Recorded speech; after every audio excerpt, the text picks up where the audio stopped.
¿Lento? ¿Sí?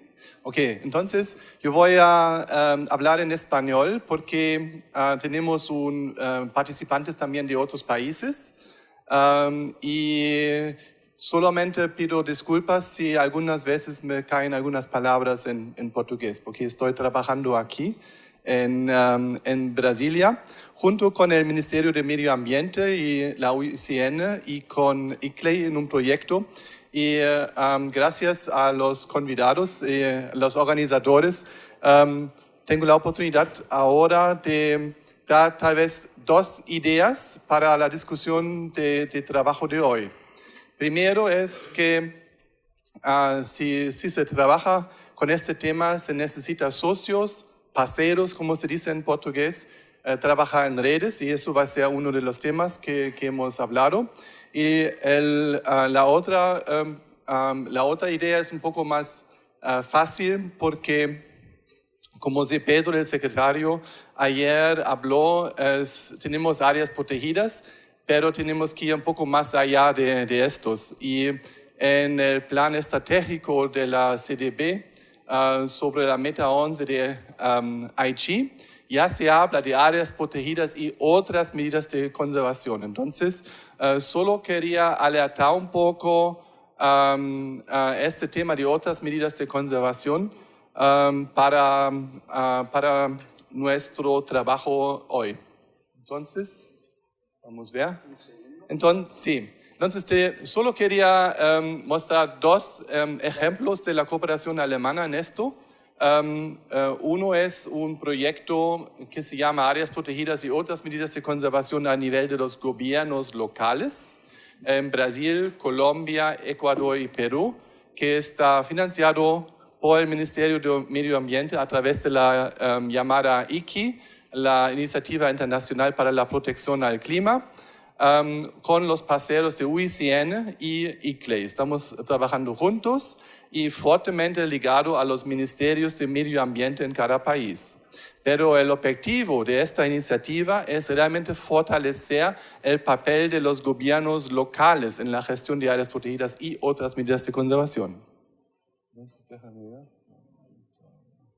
Sí.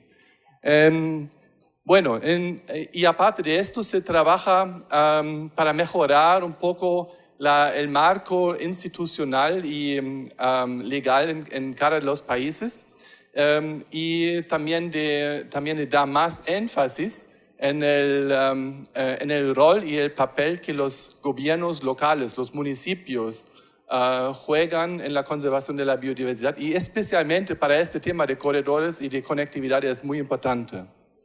Bueno, entonces esto es el objetivo que ya he hablado, podemos pasar. Solo para lembrar, para recordar qué son otras medidas de conservación. Entonces existe un grupo de trabajo de la UICN que está elaborando un trabajo para interpretar esto para el CDB. Y las otras medidas de conservación son básicamente todas estas iniciativas que no son formalmente reconocidas como áreas protegidas. Entonces, esos pueden ser realmente áreas creadas para el fin, para el objetivo de conservar la naturaleza, pero no son reconocidos nacionalmente. Esto acontece mucho a nivel de los gobiernos locales, entonces que no forman parte de una red internacional, nacional, y no son reconocidos en esto. Pero también puede ser que se van a crear áreas protegidas o áreas para otros fines donde el objetivo primordial no es la conservación, sino la conservación de la biodiversidad es un co-benefit. Y el tercero, áreas que son creadas para conservar básicamente algo muy especial que puede ser un caso geológico o otras cosas que también traen beneficios de conservación de biodiversidad. Bueno, entonces aquí tenemos una rama interesante que no está mucho explorado. Entonces, con este proyecto que ha empezado, ¿puedes pasar?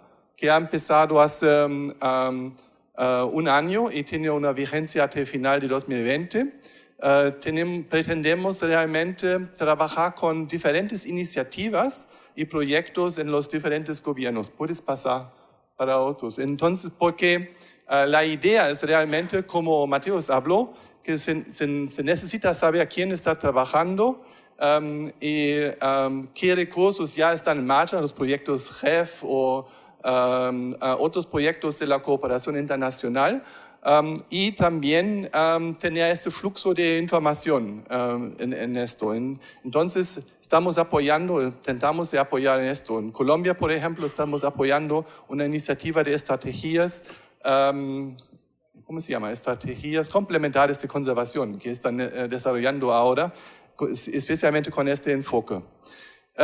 Finalmente, me gustaría enfatizar que realmente es muy, muy importante también de quebrar las barreras entre las diferentes organizaciones y juntarse y trabajar conjuntamente. Nosotros lo estamos haciendo con UICN y con ICLEI, pero también con otros estamos organizando grupos de trabajo en cada país donde todos que quieren apoyar este tema se pueden asumir. Entonces yo creo que eso también es una idea interesante para seguir con esta propuesta que estamos desarrollando. Finalmente, un ejemplo que no me voy a alargar mucho, que también está financiado por la cooperación alemana aquí apoyado en Brasil, por el Ministerio de Cooperación y Desarrollo y Apoyo al Desarrollo, que es con el Servicio Florestal Brasileiro y MMA, para hacer asesoría técnica en el cadastro ambiental rural. Y solo eso lo quiero que lo podemos pasar para el próximo, porque ayer Ricardo Rodríguez da Skype, da USP, ya habló mucho sobre eso, yo puedo pasar esto. Pero la idea de esto es que dentro de las entidades privadas, cuando se cadastran en el cadastro ambiental rural, pueden crear áreas de protección permanentes y reservas legales que son una forma de estas otras medidas de conservación. Entonces ya tenemos algo muy concreto que se puede apoyar en esto, que también está en el régimen de la propiedad privada. Y no quiero alargarme más y dejar a todos un buen día de trabajo. Muchas gracias.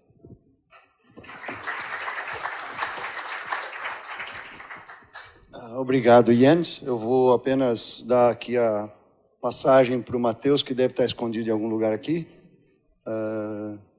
Deve estar saindo de alguma alcova. Mateus, está por aí? Ah, lá está ele. Ele só está organizando o próximo passo. No aguardo.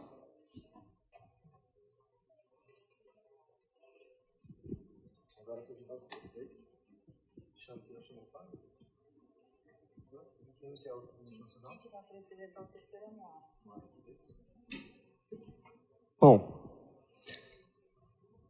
agora eu acho que já dá para a gente começar com a coisa dos níveis. E aí, para ficar visual o troço, eu já vou chamar o Fábio Scarano, do Fórum aqui do Brasil, que vai estar cuidando do GT do nível local.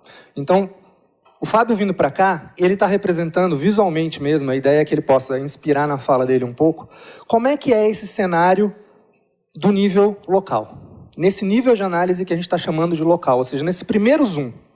Quando a gente olha para essa paisagem lá no nível local, no nível da fazenda, no nível dos bichinhos, das pessoas, quando a gente olha para esse nível, a ideia é que a gente possa conversar um pouquinho e ele possa inspirar a gente com essas ideias, essa primeira imagem de cenário, o que é que poderia acontecer nesse cenário, no nível local, se der certo, se isso daqui der certo. Se o nosso trabalho aqui der certo, se as coisas estiverem caminhando bem, se o que a gente já está fazendo há 30 anos, se a gente continuar fazendo bem, o que é que pode acontecer com esse cenário no nível local? Então o Fábio vai trazer um pouco essa fala inspiradora para a gente. Depois o Bernardo, do IES, aqui do Brasil também, trazendo a visão do... Não tá a tradução? Pausa. Problemas técnicos na tradução. Foi? Creio que sim. Intenta. Sim? Tá bom? Tá traduzindo? Não? Davi, acho que ainda não. Davi é o nosso responsável pela som. Elas estão traduzindo, só que não está chegando no som, é isso? Tranquilo, Davi, pega seu tempo aí, tranquilo.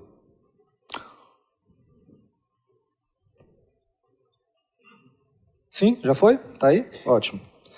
Vocês chegaram a escutar o que eu falei sobre o nível local? Sim?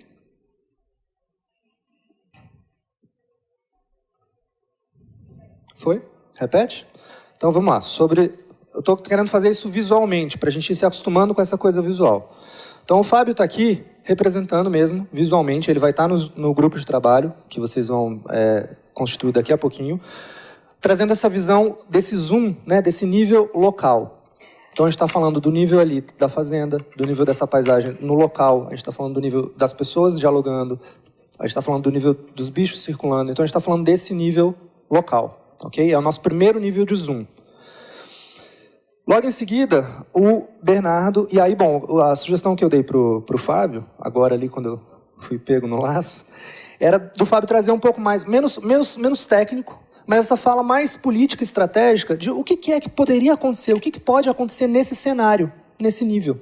Né? Vocês que já estão trabalhando com isso há tanto tempo, o que é que pode acontecer se isso der certo? Se a gente continuar fazendo bem o nosso trabalho nesse nível. Depois, eu sugeri da gente trazer o Bernardo para cá, e aí queria fazer isso mesmo visual, não sei se o Bernardo... Bernardo está lá ainda? Chega aí, Bernardo, vamos lá. Se você aguentar os 10 minutinhos de fala do Fábio aqui junto com ele, para as pessoas já poderem ver. Então, o Bernardo está aqui representando mesmo essa ideia do nível subnacional ou do nível nacional. Então, a gente deu um zoom out e fomos para esse nível aqui, tratando do mesmo tema.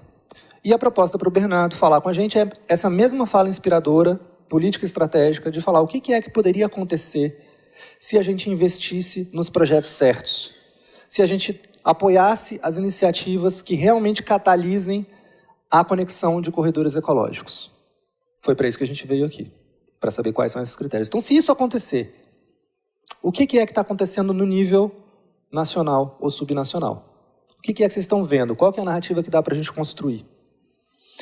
E, por fim, mas não menos importante, a Moara, se eu fui brifado correto, do Ministério do Meio Ambiente, vai estar conversando sobre o nível, né, o zoom out, o último nível, que é as redes multinacionais. O que é que está acontecendo do ponto de vista dessas redes multinacionais, dessas redes de cooperação internacional, dessas redes de comunicação, de atores globais? O que está acontecendo aqui, nesse nível, se a gente consegue apoiar iniciativas que aumentem a conectividade dos corredores ecológicos?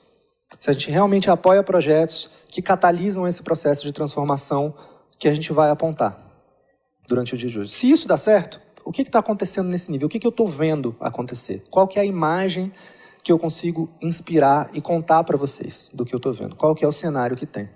Beleza? Então, se esses três conseguirem dar conta dessa... Eu sei que é difícil, porque a gente está trabalhando no nível mais imagético, mas ao mesmo tempo político e estratégico, mas acho que a gente precisa que vocês plantem essa sementinha agora. Beleza? Então, fiquem à vontade. Tá, joia. Tá, ok, muito obrigado. Vamos sentar, então? Eu acho que é mais... Bom dia, tudo bom, Mara? Vamos ver se a gente... Mara, por favor. Vamos lá. Bem, bom dia a todos. Estou muito honrado pelo convite de participar desse trabalho aqui de construção com vocês. O que a gente havia preparado originalmente e o que a gente vai mostrar aqui é algumas indicações de etapas e de possíveis gargalos. E agora, diante desse pedido, a gente vai tentar ir um pouco além disso e e discutir com vocês um pouco essa visão de futuro, de onde se quer chegar em relação a esse tema de conectividade. E aqui no meu caso, eu pensei, como me foi dado esse tema aí que está na tela, que vai ser o tema do grupo 1, é principalmente a escala local, é entre a escala local e a escala de paisagem. Eu imaginei que talvez fosse, assim, imaginando o público que teria, eu imagino, uma grande quantidade de pessoas ligadas à área ambiental, eu achei que talvez fosse construtivo a gente se colocar, ou tentar se colocar na posição do agricultor, para construir essa narrativa e essa imagem. Ao invés de construir do nosso ponto de vista, que seria fácil falar da biodiversidade, da água, essa coisa toda que a gente gosta, eu achei que talvez fosse interessante construir do ponto de vista do agricultor, e para isso falar um pouquinho sobre essas diferentes escalas, o que parecem ser os gargalos e o que pode estar no futuro para esse agricultor e para a sociedade em geral. Então achei que valia a pena começar falando um pouco sobre o que é agricultura sustentável, que é uma dessas coisas de difícil definição, embora hoje apareça menção a esse objetivo, nos Objetivos do Desenvolvimento Sustentável, aparece na Convenção de Diversidade Biológica, aparece na Convenção do Clima, e quando a gente fala nisso, o fazendeiro deve ficar se perguntando, caramba, o que é agricultura sustentável? E ao perguntar isso, ele tá pensando na sua fazenda. Talvez um gestor municipal, ao pensar nesse conceito, talvez esteja pensando numa escala de bacia, ou se não ele, pelo menos o comitê de bacia, quando aquela bacia tem um comitê. E naturalmente tem um terceiro eixo, que é o eixo que a Moara vai falar um pouco mais a respeito, que é a parte internacional. Esses produtos que estão sendo gerados na fazenda têm um mercado. Esse mercado às vezes é um mercado local, às vezes é um mercado subnacional, nacional, mas às vezes é um mercado internacional de exportação. E o que é agricultura sustentável nessa escala? Quem compra está querendo que tipo de selo desse produto que sai ali. Então, para que a agricultura seja sustentável, eu tenho a impressão, ela tem que cumprir uma série de requisitos nessas 3 escalas. Não vai adiantar ela funcionar só com boas práticas na fazenda, se o camarada que mora acima de você no rio não tem práticas sustentáveis e contamina a água que você embaixo usa. Não adianta você ser um cara sustentável na paisagem e você adoraria ter uma certificação de boas práticas para a sua paisagem, mas você não tem, porque todos os seus vizinhos não estão trabalhando bem. E para quem é comprador, ele precisa saber quem é que está fazendo as práticas certas ou não. Então ele tem que ter acesso a essa informação. Então não tem como a agricultura ser sustentável se ela não for sustentável nas 3 escalas. E normalmente eu tenho a impressão que o fazendeiro ele deve ter uma certa dificuldade em enxergar imediatamente essas outras escalas, assim como a pessoa que está lidando com trade e mercado global deve ter uma certa dificuldade em entender o que ocorre no nível de fazenda. Então, na fazenda, e aí, assim, começando a pensar o que seria sustentabilidade na fazenda e o que seria sustentabilidade na paisagem, que vai ser o tema do nosso grupo 1 aqui, que a gente vai debater, dando uma geral na literatura, eu agrupo o que se chama de... Tem diferentes coisas que são chamadas de sustentabilidade na fazenda. São diferentes olhares. E, de uma certa maneira, o fazendeiro tem que se preocupar com esses 3 campos. Uma delas, que a gente vai encontrar em abundância na literatura, é chamada intensificação sustentável. E a intensificação sustentável, vocês vão ver referência desde organismos geneticamente modificados até tornar mais intensiva determinadas práticas que são extensivas e até a intensificação ecológica, que é um tipo de intensificação sustentável que eu vou falar. Então, assim, no universo do que é a intensificação sustentável, tem um monte de coisa. E isso tudo está chegando para o fazendeiro como oportunidade. Tem um segundo componente, que é o de diversificação, que é de dentro da propriedade você ter uma certa diversidade de produtos, tanto no espaço como no tempo. Assim, por exemplo, para evitar que o camarada que planta soja, vamos supor, no Mato Piba, precise comprar sua alface de São Paulo, talvez fosse conveniente que ele e seus vizinhos tivessem alguns produtos que fossem gerados ali também para evitar isso. Então, diversificação é uma outra preocupação nesse campo da sustentabilidade na agricultura. E a terceira, que no Brasil é um desafio, é o uso reduzido de químicos. Então, se esse fazendeiro está pensando em tornar a sua fazenda sustentável, ele tem esses 3 eixos para tratar. E o eixo que a gente está tratando aqui, nessa reunião, está dentro do universo da intensificação sustentável, que já é um universo meio extenso, no que alguns chamam de intensificação ecológica. E a intensificação ecológica, uma boa definição que eu acho é essa: é o uso significativo e sustentável da infraestrutura verde através da conservação ou restauração de ecossistemas de forma a assegurar o fluxo permanente de serviços ecossistêmicos. Hoje, no caso brasileiro, com a Lei de Proteção à Vegetação Nativa, o novo Código Florestal, isso se torna uma prática mandatória para as propriedades rurais no país. Agora, para que essa intensificação ecológica ela venha a funcionar como corredor, quer dizer, essas APPs, essas reservas legais, tenham de fato um papel de corredor e um papel eficiente em conservação, é provável que tenha um conjunto de pré-requisitos que tenham que ser alcançados, e isso talvez deva estar dentro do repertório de preocupações que um fazendeiro teria. E é na intensificação sustentável que a gente vai se concentrar aqui no grupo 1.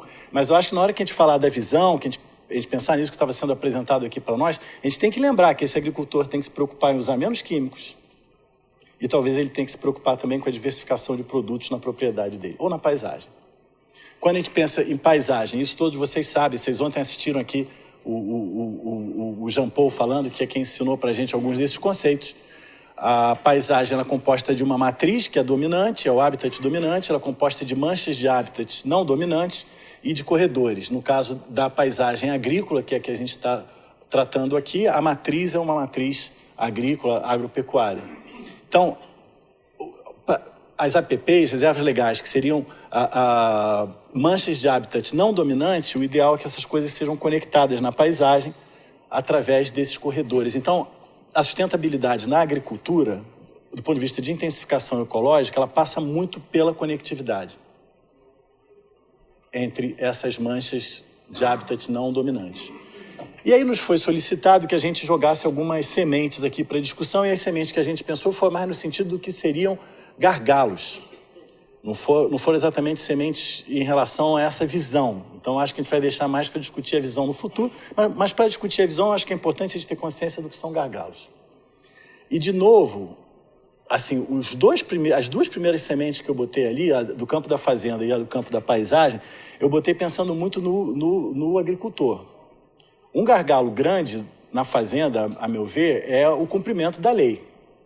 E para que a lei seja cumprida no Brasil, nesse campo, em alguns casos a gente vai precisar de comando e controle, em outros casos a gente vai precisar de incentivo financeiro, especialmente, e também de capacitação, mas eu tenho a impressão que na maioria dos casos a gente vai precisar dos dois, de incentivo e de comando e controle. E isso certamente é uma preocupação para o camarada que hoje é proprietário de terra, seja ela uma propriedade grande ou uma propriedade média ou pequena. Uma segunda semente é que a gente considera, na escala de paisagem, a governança um grande gargalo, porque você tem uma governança para a fazenda, que é a governança privada. Você tem uma governança para o município, para o estado, para o país, mas na escala de paisagem você não tem uma governança, tem que combinar com os seus vizinhos e tal. Às vezes você tem um comitê de bacia, mas às vezes não tem, muitas vezes não tem. Então, o que é essa paisagem requer uma governança, e essa governança não é fácil de ser construída. Tem que ter definição de papéis, às vezes vai ter que ter incentivos, vai ter que ter uma determinada rotina, e é muito difícil pensar em conectividade no Brasil ou em qualquer outra parte do mundo se não houver uma governança de paisagem. Coisa essa que boa parte das vezes não existe na esfera governamental e que tem que ser criada num processo de auto-organização nessa escala de paisagem. E para as duas escalas, isso é uma outra coisa que a gente escuta muito, conversando com fazendeiros. Já cansei de ouvir, puxa vida, vocês falam em reserva legal, isso vai aumentar minha produtividade mesmo? Aí dentro tem inimigo natural ou tem praga? A floresta protege água ou tira água?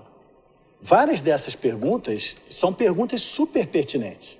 E elas são pertinentes porque a ciência não demonstrou isso ainda. A gente não sabe direito. Então a gente tem que monitorar isso, tem que medir, tem que avaliar. Então eu acho que tem uma espécie de...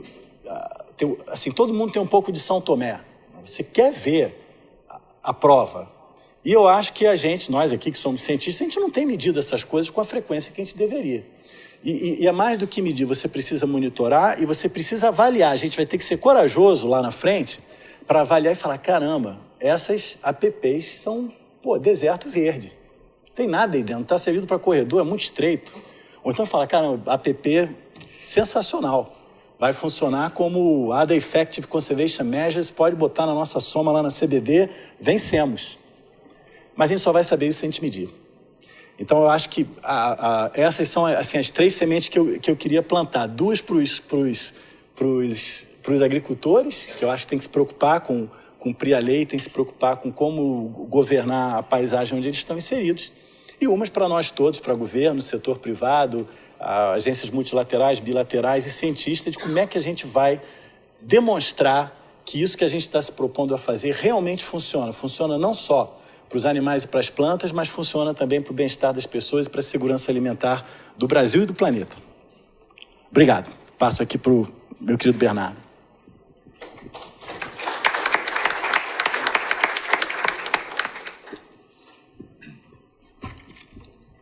Obrigado, Fábio. Sempre um desafio falar depois de você, então já pode baixar a expectativa um pouco aí para ajudar. Bom dia a todas e a todos. Queria primeiro agradecer aos organizadores pelo convite e por todo o esforço de organização sendo feito nessas circunstâncias. Também não posso deixar de fazer um agradecimento especial ao Carlos Escaramuza, quem me fez o convite original e idealizou o seminário e tantas das coisas que a gente vai discutir ao longo desses 2 próximos dias. Eu também já havia preparado a apresentação quando veio o pedido da gente tentar fomentar um cenário mais otimista. Então, o que eu tenho aqui, na verdade, é quase o oposto disso. A gente, no início, tem o cenário atual, que não é lá muito tão interessante, mas é só a gente inverter ele que fica bonitinho, fica um cenário futuro legal. E eu também, a pedidos, foquei em alguns estudos recentes, onde a gente mostra um pouquinho das sementes que a gente está sugerindo. A gente mostra elas na prática, como que a gente poderia chegar lá. Então, eu sou Bernardo Strasburg, sou professor da PUC no Rio e diretor executivo do Instituto Internacional para Sustentabilidade. E o meu grupo, nosso grupo que eu vou coordenar, está relacionado a essa escala intermediária entre o Fábio e a Moara sobre paisagens para subnacional e nacional. Ponta para lá. Passa aqui, né? Isso.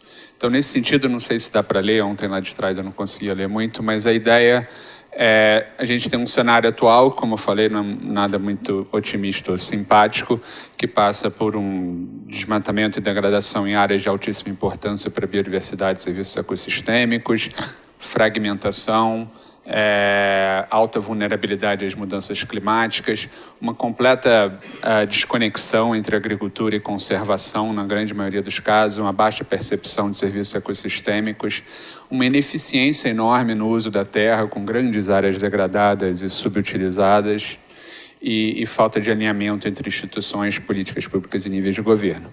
Aí, como eu falei, multiplica tudo por -1, a gente tem um cenário que tinha sido me pedido hoje de manhã, um cenário mais simpático e bonito, mas que eu tinha deixado de propósito para a gente construir ele de maneira coletiva ao longo do dia. O que tinha sido me pedido também eram 3 sementinhas, 3 primeiras ideias de elementos que ajudariam a gente a sair desse cenário atual para um cenário mais desejável. Então, baseado no que a gente entende, tanto na nossa parte de pesquisa quanto no que a gente faz de apoio à política pública, a gente trouxe 3, seriam inteligência espacial, uma estrutura de incentivos adequada e um mix, um policy mix, como a gente chama, que é um alinhamento estratégico de políticas públicas. Eu vou agora passar o resto do meu tempo exemplificando os 3 níveis. Então, no primeiro nível de inteligência espacial, ele começa talvez pelo entendimento das dinâmicas atuais e futuras do uso da Terra, entender as demandas dos diferentes atores. A gente, como está falando agora já de uma escala subnacional, nacional, naturalmente a gente tem todos os tipos de atores, cada um com suas demandas, setores. Também tem a relação de múltiplos custos e benefícios da conservação, da restauração. No espaço, elas variam de forma gigantesca, daí a necessidade de inteligência espacial, discussões sobre onde são áreas mais estratégicas para o que a gente chama de land sparing, né, onde a gente deixa grandes áreas dedicadas à conservação e outras dedicadas majoritariamente à produção, e estratégias onde a gente tenta um land sharing, onde a gente partilha os dois na mesma área, uma agrofloresta e outros tipos de exemplo. E também, de forma geral, a gente está falando em conciliar conservação, restauração e produção através também do aumento de produtividade de forma custo-efetiva. Eu acho que pensar a inteligência espacial passa por tudo isso. Eu dou 2 exemplos recentes, um exemplo super ligado à restauração e também ligado ao Ministério, que a gente vem apoiando o desenvolvimento nos últimos 4 anos com uma equipe enorme, que inclui o Fábio, os Cara e os 2 que falaram ontem, Jean Paul, Ricardo, além de colaboradores internacionais, para como que a gente pensa no espaço uma restauração multicritério, uma restauração com múltiplos objetivos, sendo um deles no coração essencial a conservação de biodiversidade, mas também vários outros objetivos, aliando isso a minimizar conflitos com a agricultura e tudo isso, sempre de forma participativa, começando com oficinas que a gente está fazendo ao longo dos últimos meses em vários biomas, para entender a preferência das pessoas. Isso é essencial para essa priorização multicritério atingir esses objetivos. Não vou entrar no detalhe metodológico, mas só para dizer que são vários elementos que são levados em consideração, inclusive, essencialmente para a biodiversidade, a gente está minimizando o risco de extinção, e isso passa primordialmente por área restaurada em áreas prioritárias para as espécies mais endêmicas e mais ameaçadas. Esse é um mapa, o exercício foi feito primeiro para a Mata Atlântica, agora está sendo repetido para todos os biomas. Esse é um mapa de priorização só para biodiversidade na Mata Atlântica. A gente faz também para carbono, a gente leva em consideração os custos, mas o mais interessante são quando a gente leva tudo isso ao mesmo tempo, a gente leva tudo isso em consideração. E aí a gente tem vários cenários, e esse gráfico aqui é só para ressaltar a gigantesca diferença que a gente tem entre o cenário tendencial, que é esse número 1 aqui, que é o cenário onde cada agricultor restaura a sua reserva legal dentro da sua propriedade, aquela parcelinha de até 20 hectares. Isso se espalha pela Mata Atlântica inteira, você tem 5 milhões de hectares restaurados em pedacinhos de 1, 2, 3 hectares. E dessa forma a gente tem um cenário que é disparado o pior do ponto de vista de carbono, de biodiversidade, e aqui é custo. E não dá para ver direito, mas isso é vinho escuro. Esse cenário está aqui. Ele consegue ser o pior em tudo ao mesmo tempo. E esse é o cenário tendencial. Por outro lado, a gente mostra cenários onde a gente consegue um custo-benefício para a conservação 8 vezes maior com a mesma área restaurada se a gente faz isso de forma inteligente na paisagem. E isso pode ser priorizando só a biodiversidade, que é o que a gente faz aqui. E a biodiversidade tem ela também tem uma performance muito legal para carbono. Quando a gente conserva para biodiversidade, você está conservando 75% do que você conseguiria para o carbono. O carbono, que se a gente pensasse só no carbono, a gente escolheria essas áreas aqui, já não tem uma performance tão boa para a biodiversidade. As duas soluções extremas acabam sendo muito caras, e aqui a gente teria uma solução onde a gente está priorizando as áreas só pelo custo. E como vocês podem ver, os 3 mapas são bem diferentes e os resultados são bem diferentes. Mas daí a importância do que eu falei no início do multicritério. Quando a gente consegue, na mesma priorização de paisagem para restauração e conectividade, a gente leva os 3 elementos em consideração Esse mapa aqui, por exemplo, não dá para vocês verem esse triângulo, mas ele atinge 95% do que seria possível atingir para a biodiversidade, 85% do que seria possível para o carbono e reduz 75% do que seria possível reduzir de custo. Então, quando a gente está falando em 2 benefícios ambientais e 1 de custo-efetividade, a gente tem um cenário que, se bem priorizado na paisagem, atendendo os diferentes atores, a gente consegue maximizar isso. Na escala de um bioma, os impactos são gigantescos. A diferença aqui, por exemplo, são 404 espécies de animais ou plantas que deixam de ser extintas por causa de um mapa ou de outro. 500 milhões de toneladas de carbono são sequestradas a mais quando a gente faz aqui.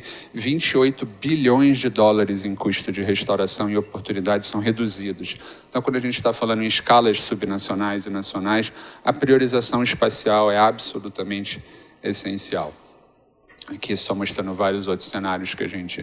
Outra parte de priorização espacial que eu vou passar bem rápido já foi ressaltado pelo Ricardo Rodrigues ontem, foi um estudo que a gente fez em 2014, que foi usado na época pela ministra Isabela para a meta brasileira junto a Paris de dizer que a gente pode, na prática, chegar a um desmatamento líquido zero a partir de 2030, onde a gente mostra, principalmente pela pecuária como ela é hoje e a pecuária como ela poderia ser, que se a gente sai de uma produtividade baixíssima de 33% só do potencial sustentável dessas áreas, que é o que a gente tem hoje, e sobe ao longo de 30 anos para 70%, a gente consegue encaixar em áreas hoje dedicadas à pecuária toda a maior expansão agrícola do mundo e 36 milhões de hectares de restauração. De novo, tendo uma inteligência de paisagem, mas trabalhando também com os desafios de conciliar conservação, restauração e produção. A gente repete isso no ano passado para o Banco Mundial, já usando as novas metas de 12 milhões de hectares para cada bioma. Isso, para quem tiver interesse, está disponível depois. Só para fazer homenagem aqui aos colegas do Espírito Santo, a gente também fez uma análise do programa Reflorestar e de como que isso pode ser usado para... E, de novo, é a conciliação entre o aumento de produtividade que libera as áreas para a gente potencialmente ter uma restauração sem impacto na conservação e tudo isso. Em escala aí, roubando um pouco a escala do Fábio em um slide só, em escala de paisagem de propriedade, nesse mesmo artigo a gente dá um exemplo, vindo do trabalho do Ricardo, na verdade, de como que a gente concilia uma área que era toda dedicada a uma pastagem de baixa produtividade, em metade da área você consegue o dobro da produção que você estava tendo e dedica a restauração a outra metade dessa área. Por último, um artigo que a gente publica na Science no ano passado, onde a gente discute, isso eu posso trazer mais detalhes para o grupo mais tarde, mas são 4 caminhos, 4 elementos para como a gente concilia esse aumento de produtividade com liberar a área, seja para conservação, seja para restauração. Porque o aumento de produtividade, claro, tem um risco, o risco da gente chama do efeito rebote, você aumenta a produtividade, você quer fazer ainda mais daquilo ali. Então, esses são 4 caminhos que evitariam isso e ajudariam nessa conciliação de produtividade. Alguns deles eu já falei, outros eu vou falar agora, que é a da estrutura de incentivos. Eu posso entrar em mais detalhes depois, mas a estrutura de incentivos basicamente diz respeito a todos os atores da paisagem que hoje estão numa estrutura de incentivo muito viesada. Ela é muito viesada contra a restauração, por exemplo. O campo de jogo, como a gente chama, o playing field em inglês, hoje ele é distorcido, ele é focado ele tem subsídios para atividades de agricultura de baixa produtividade e que, como o Fábio mostrou, cheio de agrotóxicos e outros efeitos, e você não percebe os benefícios causados, quer dizer, os custos causados para isso para a sociedade, nem os benefícios direito daqueles ecossistemas restaurados, são os que a gente chama de externalidade em economia. Então você tem um campo distorcido de incentivos. Para equilibrar isso um pouco mais, a gente remove os subsídios e faz, por exemplo, programas de pagamentos por serviços ambientais, usando parte desses subsídios que foram removidos. Você pode fazer isso de forma explícita, através de um programa mesmo de serviços ambientais. Você pode fazer isso de forma implícita, mudando os subsídios no crédito agrícola, que às vezes é uma forma mais fácil de se atingir isso. E eu não tenho como exagerar o quão essencial é isso. O campo de jogo é muito hoje distorcido entre a produção e a conservação, ele, mais ou menos desse jeito aí, o que gera um certo desbalanço na competição entre a agricultura, a pecuária e restauração. A gente mostra alguns formatos também de como que a gente pode fazer uma restauração que tem retorno econômico proprietário, são algumas análises, algumas delas com retornos bem altos. Usando espécies só nativas, a gente também encontra restauração que tem um manejo sustentável de longo prazo, tendo incentivos econômicos. Então, são vários tipos de incentivo: pagamento de serviço ambiental, crédito agrícola, uso econômico das áreas que podem ser usados. E, para terminar, um exemplo do que a gente chama de policy mix, que o policy mix vai um pouco além do puro alinhamento de políticas públicas, que é essencial, naturalmente, o alinhamento de políticas públicas. O policy mix é você pensá-las de forma estratégica. Você busca, você mapeia as complementariedades entre as políticas públicas. Muitas vezes uma está afetando o que seria um gargalo, poderia afetar o que é um gargalo da outra. Às vezes uma está tendo efeito negativo e criando um gargalo para outra, e esse mapeamento estratégico na construção e na implementação das políticas públicas é o que a gente chama de policy mix. Eu dou só um exemplo, um artigo que a gente publicou esse ano na Nature Ecology Evolution sobre o Cerrado, que mostra um quadro dramático, como vocês sabem. O Cerrado vai ter, se tudo continuar no cenário não muito otimista, o cenário tendencial, ele vai ter o maior episódio de extinção de plantas da história registrada da humanidade. Você tem até hoje 139 plantas foram registradas como extintas no mundo inteiro. Claro que mais foram extintas antes de a gente começar a registrar, mas desde 1600, quando a gente começou a registrar, você tem 139 plantas extintas no mundo. A projeção no Cerrado, esse número chega a 1.140 nos próximos 30 anos e é, obviamente, um cenário terrorífico, mas que, por outro lado, pode ser evitado através da conciliação, da restauração estratégica em áreas essenciais, da conservação em outras áreas estratégicas. A gente reduz 87% desse quadro dramático. E isso a gente mostra que um policy mix de políticas públicas, e para isso a gente já usou políticas públicas que já estão em implementação. E a gente mostrou que, partindo dos objetivos de reduzir perda de habitat e de restaurar habitat, a gente tem 4 estratégias maiores de fazer espaço para isso, de criar incentivos, de planejamento do uso da terra e de aumentar a proteção, e as políticas públicas e privadas que já estão em implementação, como que cada uma delas poderia endereçar gargalos particulares. Não dá, naturalmente, para ver, posso entrar em maiores detalhes depois, mas já me alonguei demais. Obrigado pela paciência e atenção de todos. Passo para a Moara. Obrigada, Bernardo. Obrigada, Fábio. Bom dia a todos. Eu sou Moara Giasson, sou analista ambiental do Instituto Brasileiro de Meio Ambiente e Recursos Naturais Renováveis, o IBAMA, e hoje estou à frente do Departamento de Áreas Protegidas do Ministério do Meio Ambiente aqui no Brasil. Vou falar um pouco para vocês sobre a escala e redes multinacionais, sobre esse grande desafio.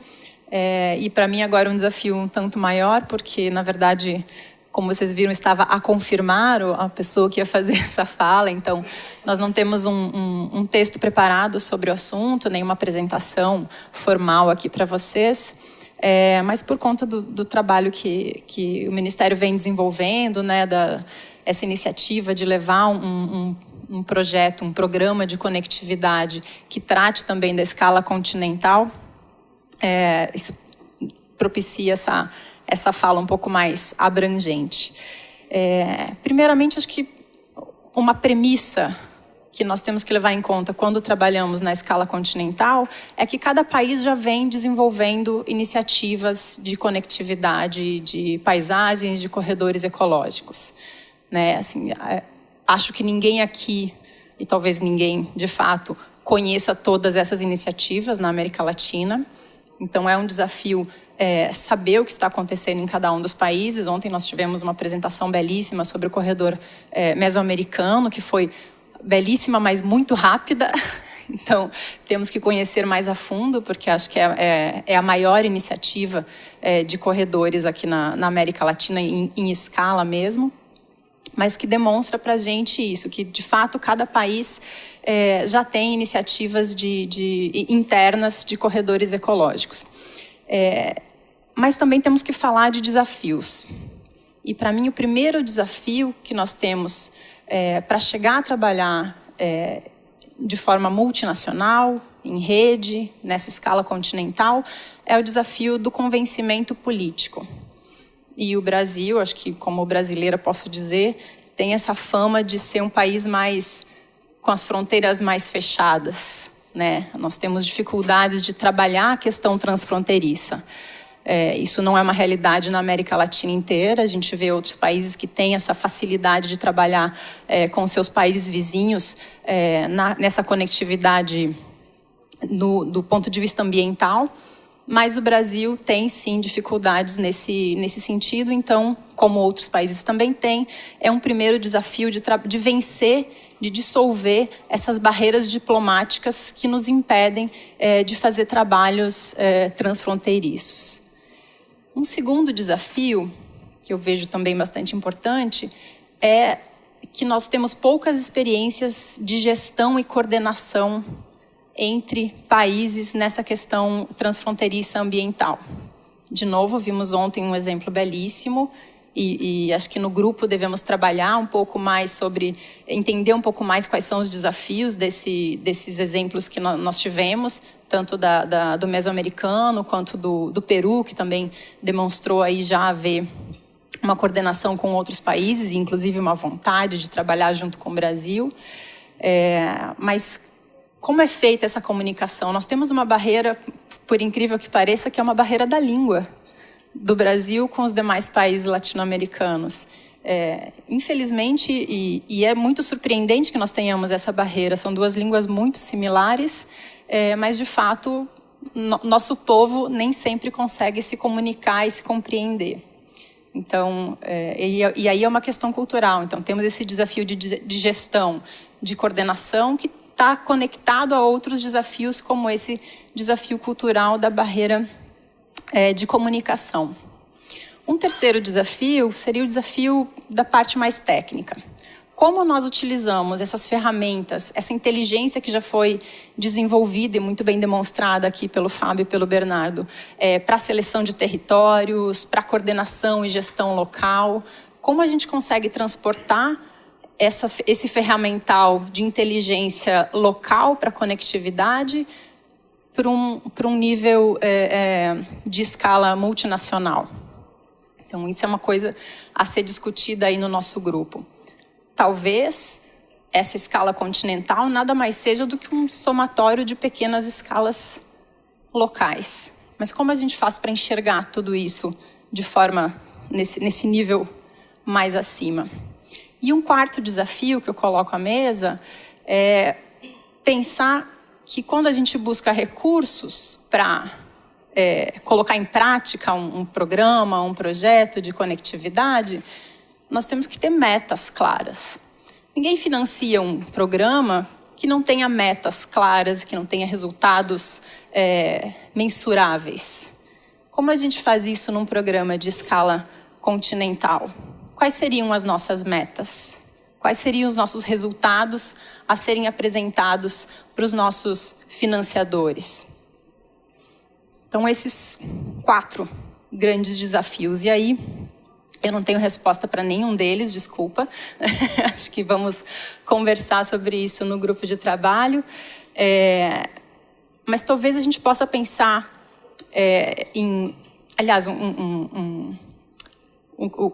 dentro da questão técnica, né, de como utilizar as ferramentas e a inteligência desenvolvida já para as outras escalas. Nessa escala continental, nós temos que pensar, talvez, em soluções para a comunicação. Então, a gente vai utilizar espécies-bandeira, que utilizam as fronteiras ou que ocorrem em todos os países. Como é que a gente faz esse convencimento político? Como a gente demonstra a importância de trabalhar a conectividade em escala continental? A gente deve falar de clima, dos corredores norte-sul, que o Braulio nos falou ontem, da questão dos rios. A gente tem uma série de grandes rios transfronteiriços e compartilhamos, então, toda a água e toda a biodiversidade que está nessas bacias hidrográficas compartilhadas. Então, talvez a gente possa, em grupo, pensar em elementos que sejam de mais fácil convencimento para as pessoas que não trabalham com a área ambiental, então para os nossos chanceleres, para que eles consigam compreender a importância de trabalhar a conectividade nessa escala multinacional. Então, o que eu queria trazer para vocês é um pouco essa visão de futuro, da gente trabalhar uma América Latina unida e que dê visibilidade à cultura e à natureza que nos une. Afinal, nós somos muito diferentes, mas muito parecidos. Nós conseguimos nos ver como similares, como um grupo unido, como ecossistemas que vão se transformando ao longo das nossas fronteiras e de Ushuaia até o México.